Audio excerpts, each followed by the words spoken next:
বাবার সাথে শেষ কথা হচ্ছে ১ তারিখ, এই মাসের ১ তারিখে সন্ধ্যা ৭:৩০। বাহরাইনে ক্ষেপণাস্ত্র হামলায় নিহত চট্টগ্রামের সন্দ্বীপের মোহাম্মদ তারেকের পরিবারে চলছে শোকের মাতম। একমাত্র উপার্জনক্ষম ব্যক্তিকে হারিয়ে কান্নায় ভেঙে পড়ছে পরিবারের সদস্যরা। তার একমাত্র সন্তান কিছুতেই বিশ্বাস করতে পারছে না বাবা আর বেঁচে নেই।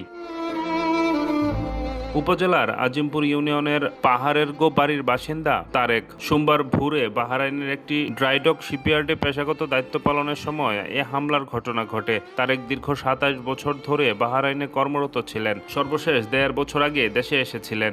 আমরা কথা বলা শুরু করলে ১-২ ঘন্টা আমরা টানা কথা বলতাম।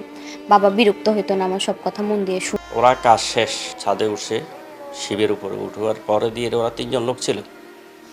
ওঠার পরে হঠাৎ করেই কোথায় থেকে এটা বোমা আসলো, আসিয়ে ওর মাথার পিছনে অংশ পড়ছে। আশেপাশে যারা ছিল ওদের রক্তাক্ত হয়ে গেছে। যত দ্রুত সম্ভব মরদেহ দেশে ফিরিয়ে আনার দাবি স্বজন ও এলাকাবাসীর।